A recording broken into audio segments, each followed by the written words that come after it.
switch it and never land. That ball will never land. I got a ready plan. There's no ifs, ands, or buts. Yo, we came to win. Out the blocks like a world-class runner. Every day working spring, fall, winter, summer. Blowing up like we supposed to. Got those cause we go. We know the shows and promotion. And now we will know us. But the fame and fortune might pass. What's more important to me is that I'm having a blast. On my own destiny in the palm of my hands. Got a pen, paper, headphones, and then it's like I let the music take over, and when it takes over, the game is all rolled up. Madell for the Objective Opinion, and I want to thank you all for bearing with me over the years, and we are bringing to you the next series of the Objective Opinion. And today we are focused on some events that have transpired in the city of New York, which is pretty alarming. But throughout the process of doing that, we're going to show you some clips that's going to basically outline a lot of these incidents. Now, we were outside today at an event. Burke, the studio that I'm in now, and behind you, I'm going to show you some of the footage of some of these events that transpired. So we're going to start with the actual bombing incident in Manhattan at CNN. It's very important that you understand that CNN has been targeted by white supremacist domestic terrorists. There's no other way to say it. White supremacist domestic terrorists. They have engaged in actually attacking the United States government and its elected officials with their actions. Last month, we had a number of elected officials that have received bombs, pipe bombs, bomb threats, threats to their lives, to their homes, to their operation offices, to the media. Everybody is under the attack. And as I stated outside in front of BAM, where is America in the outcome of all of this? Where does America stand moving forward? And how do we address the concerns of our constituents in our community? Are we protected? Should we be concerned? Is the government now faced with a coup? These questions need to be asked and answered. Department of Buildings. Okay.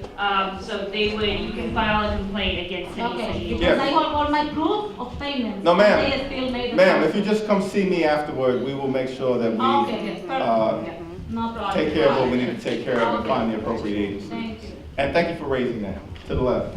Specific. The question is, why is it taking so long? And why is there such a strong,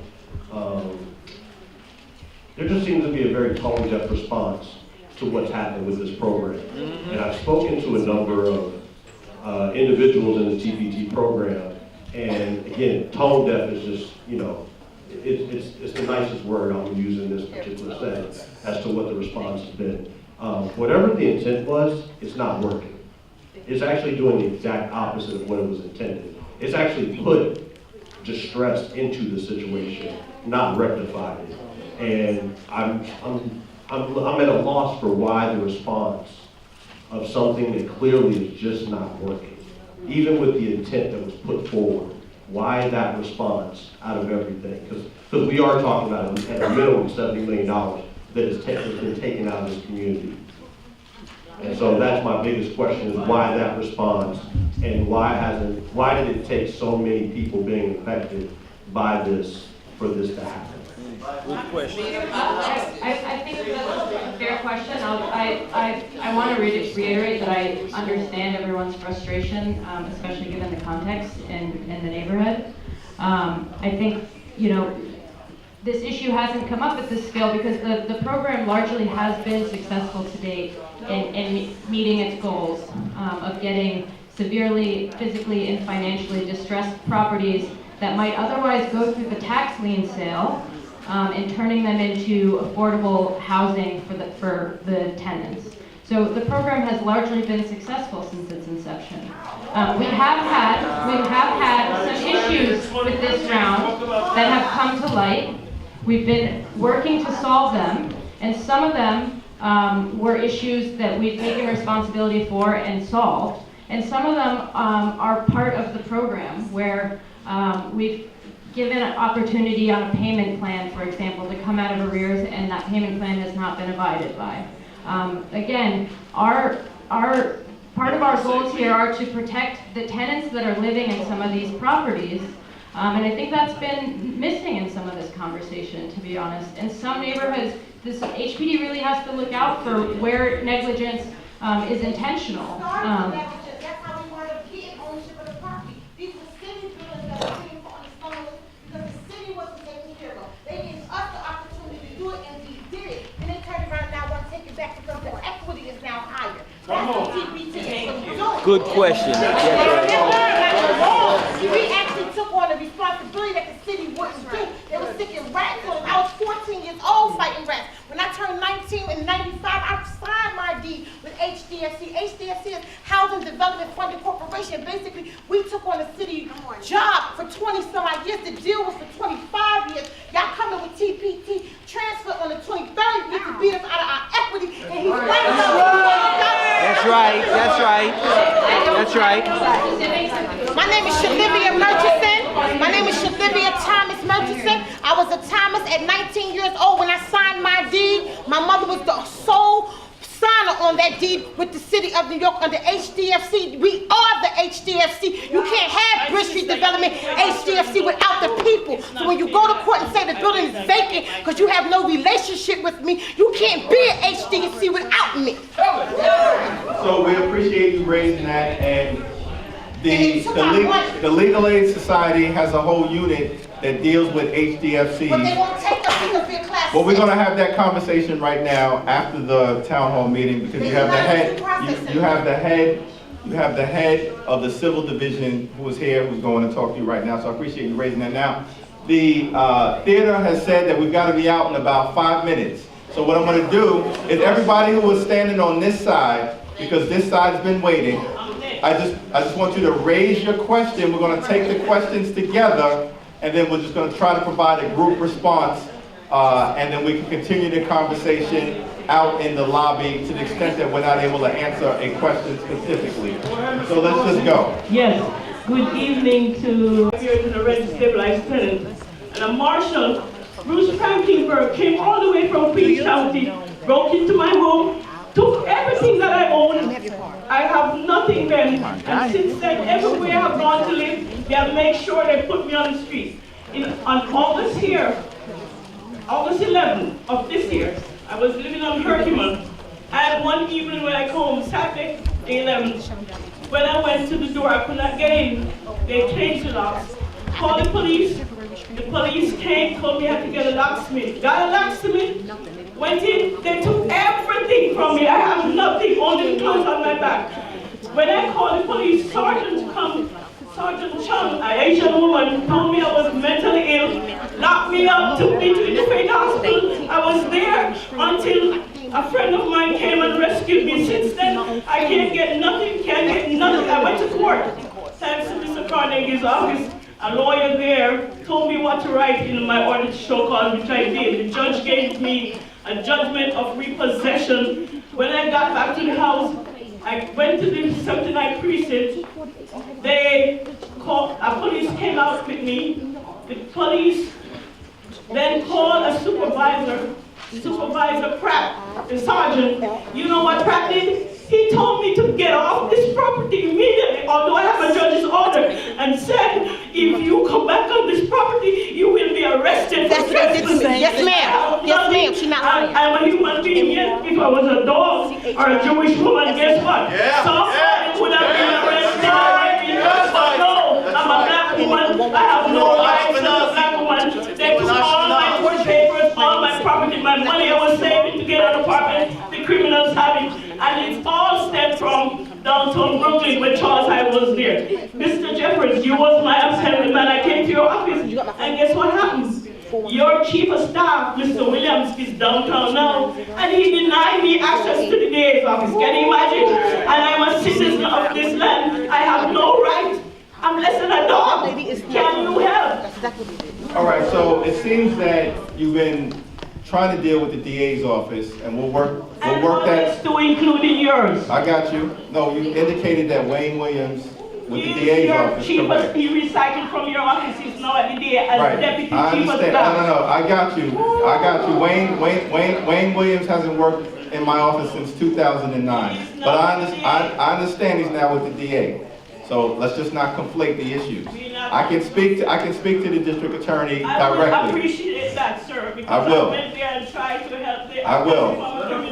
I will. And they protect the criminals. Can you imagine? I understand. They protect the criminals who would destroy me. I understand. I have no life at all. I understand. I should be homeless. And another scam I'd like the Attorney General to look into is the shelter system and those things that they call All right. when you go to storage units. It's a scam to put people on the street and force you to get a shelter room. $4,000 a head. Is that fair to taxpayers? Come on. I understand. I appreciate you raising those issues. We'll talk directly afterward. It appears that the councilman's office is also involved in terms of providing some guidance. We also have attorneys that can work with you. So that's why we're here, and we'll talk to you directly. Okay, we got, I believe, 1 or 2 other people that we want to give them the opportunity. They've been standing patiently, but I have to respect the Billie Holiday Theater as well, and our time is limited. And if we abuse it, we won't be able to use this theater again for the type of community conversation that we're having. So we'll just ask everybody to respect that dynamic. Yeah, good evening. I said, what you mean? When I read that letter, I said, what is this? Then I will go back again to them. They never told me the house foreclosure, you know. Never. Then the next day, one of my friends took me to some kind of free lawyer or something. And then when I get there, they tap my name and then they tell me, you know something, Mr. Dorsey, your house been foreclosed since December. I don't even know the house been foreclosed in December. My money is still in my hand. Every day I keep calling them. They say, no, you don't come in now. The other day, I was, and then they come in my building and the place. They put a poster against me, just like tell the tenant, don't give me no money. I'm not the landlord anymore. The other day, 15 of them come together. Even the HPD, those people who take my the deed of my house, show up, they coming into my building. Yeah, it's getting out of Them, control. no, nobody coming in by my building until you kill me. And I say, I'm going to call the cop, they run away. Yeah. They're getting very aggressive. So I want you to help me in this situation, sir. Yeah, no, absolutely. And we'll talk immediately after this. This is going to have to be the last question, but what neighborhood do you live in, sir? 373 Rockaway Parkway. Excuse me? 373. Joe, you gotta let him answer the question. 373 Rockaway Parkway. 373 Rockaway. We're very familiar with the Okay. details of that. All right, so We can talk after. Yeah, we'll talk about this situation, but we'll talk I directly. got all the statement right here. And thank you, Mr. Dorsey. I'm going to turn it over just for some closing remarks. And then to the extent that anyone else has questions, I'll be here. Other people can talk to me directly, but I've got to respect the people who allowed us to use this space, and we're already running almost 30 minutes behind the time that was allotted. So let me give this to Robert Carnegie for some closing remarks, and then we'll wrap up. But I'll be here as long as necessary to talk to anybody individually. So my closing remarks are very simple. What we've ascertained from this meeting and meetings subsequent to this was that there needs to be a specifically tailored TPT town hall, which is what we're having, where there be no other topics except TPT. Tonight, it's become crystal clear that there are so many different situations that have fallen into the TPT, whether or not they're supposed to, whether or not, we have to deal with that situation specifically. Tonight was a broader scope. As you read, you guys came out and it was a broader scope. So I apologize for not being able to deal directly with those people who've come tonight to address TPT. That's an issue. I need to let you know that internally, I'm working with HPD to remedy all of the situations that you have mentioned that have gotten homes into TPT. Some of them fit the criteria. Some of them, it doesn't seem to fit the criteria. So there's a lot of outcry, which is why specifically the next time we convene will be directly about TPT, and we'll have the individuals, the agency and other agencies directly associated with it so we can deal with TPT. Because I'm clear tonight that this needs a separate and distinct town hall to deal directly with that. So you can look forward to that the same way. You got, clearly the Congress member has a different network than I do, because when he makes a call, everybody comes out. So I'm gonna funnel my request through the Congress member's office to make sure that not only this borough, but in every 5 boroughs that may be dealing with the same thing. Because the one thing is that I'm clear, is that you're not alone with these issues. And so since I become the chair of housing and buildings, I get calls from the Bronx, the Bronx for sure. We have people come to our office from the Bronx. So we want to make sure that we can remedy this situation. So I apologize tonight. I should have known that it would be a focus towards that, but we are going to do a TPT specific town hall in middle November. So please look forward to that. So in summary, first of all, let me just thank all of the panelists, thank the councilmen, and thank all the panelists for their presence here today. We're going to continue to work on all of these issues, and we know that there are several different battlefields. There's a battlefield as it relates to the tenants who are under siege, and we have an opportunity to turn that situation around. In the state legislature, there's a battlefield as it relates to foreclosure, a battlefield as it relates to the third-party transfer program, a battlefield as it relates to tax liens and things of that nature. Our communities have been under siege. It took place starting 25 years or so ago, and we're going to be there every step of the way to turn the situation around. So thank you for coming out. Thank you for your patience. Thank you for your involvement. Have a good night. It's a very heated conversation. Definitely. So, my question to you, right, moving forward, I sent a letter to your office about inviting you to the round table in January. Which one? The one over in the State House. Okay, we'll follow up. I sent you that letter requesting that this report happen. Yeah. Now, that we know the problems of the community, I'm quite sure you have handled it. Well, I mean, I think as you've seen, there's all hands on deck approach that's necessary, because the intensity of the effort directed at both tenants, residents, and homeowners is so severe that we felt, first of all, that we needed to convene this town hall meeting so we can hear the pain, the emotion, the challenges that people were experiencing. We wanted to do it at all levels of government. This is why we partnered with Robert Kennedy as well as with State Senator Person. But Congresswoman Yvette Clarke, myself, Tish James, and Borough President Adams have talked about the fact that we always can come together, put aside whatever differences to work on this singular issue in a whole host of ways that will require involvement of the Attorney General's office, the DA's office, pressure on City Hall, pressure on the state government, as well as legislative change in Congress to the extent that we can make something happen in this Republican control. So basically, it's just going to require everybody all in on the effort to address the challenges individually that people have raised here, but also the collective challenges that have emerged around the whole issue, including the third-party transfer program. Okay, well, we have the Chief James running for the Attorney General's position. Now, with her on board as the Attorney General, do you think you could actually rectify that problem that Brother brought up earlier about the elected officials already being in place for the last, 6 to 8 years around this crisis? Do you think you'll have a better handle on it once you have the House and the Senate as well, along with the TK as the Attorney General? Well, I think part of the problem that we've got with the housing situation is that the laws that govern the city in many areas are controlled by the state, and that the state, the Senate has been dominated by Republicans hand in hand with many of the bad actors in the real estate industry, blocking progressive legislation from being enacted. Now, we need to make sure that we put the pressure on our state legislators and on the governor's office to renew the rent laws that are scheduled to expire next year, and then strengthen them in the 5 different ways that I discussed in the town hall meeting, including as it relates to getting rid of vacancy decontrol. Okay, now I want to hold this up. Yeah. See, we need you on the show. Yeah. Not here, but at the studio. And come back when y'all do all this stuff, to come down to DCAT and tell the people yourself live on TV these same improvements that y'all come up with. Yeah. But one of the things that we want to make sure we also talk to people about in terms of what needs to happen is we need people involved, the same level of passion and energy that we saw in that room.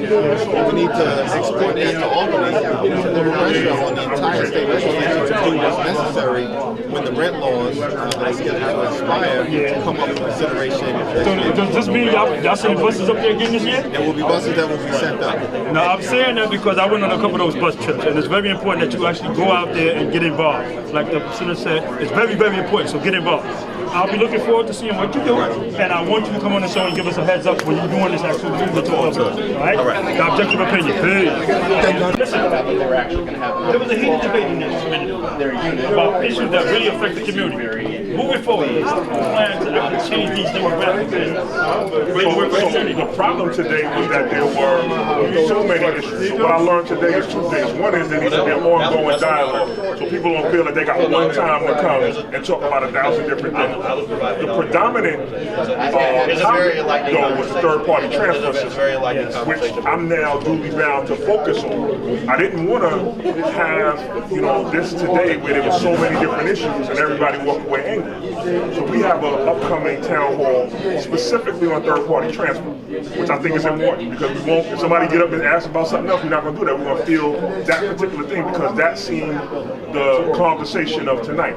But there were tenant issues that came up, and those got drowned out because people wanted to talk about TPT. There were housing issues that came up. So listen, we've always been negatively impacted by the real estate market, by trends, right? They say if Main Street gets a cold, then we get pneumonia. And that's always been the case, right? So there's no quick fix for what's going on. You got, in a room like that, you got homeowners who got problems. This has been Bed-Stuy all the time.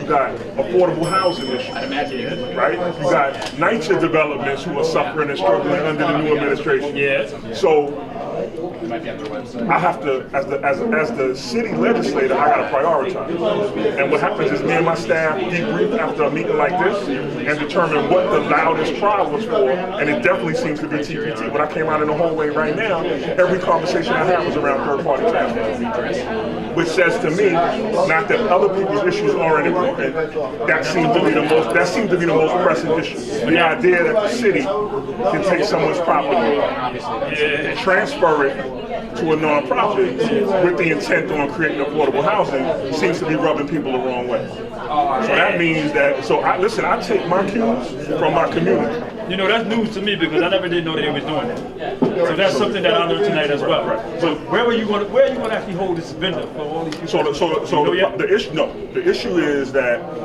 we haven't located a venue that's large enough at this point that could accommodate the outcry around TPT. As you saw tonight, if I had put out a TPT outcry for tonight, they wouldn't have been able to hold it here. And it's a citywide issue. So I want to do it somewhere that is centrally located, so it's probably going to be downtown Brooklyn somewhere. We're looking at some places. I got a good place for you if you're willing to come down there. Where? Brick. So it's funny, we went to Brick, and they were like, it'll cost you a couple of grand.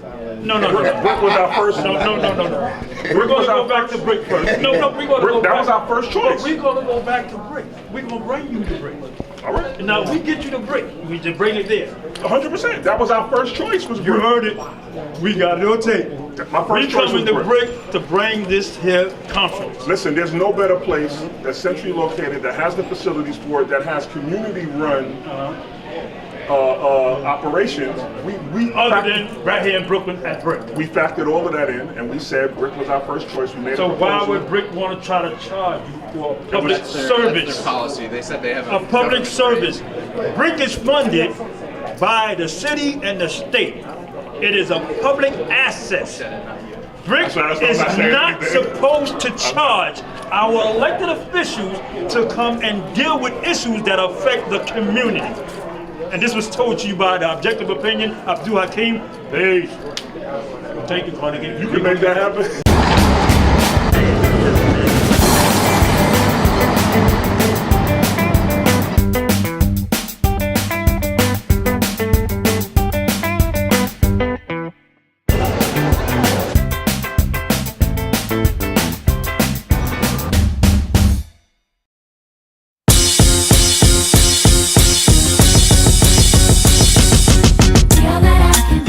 There's nothing I can't do.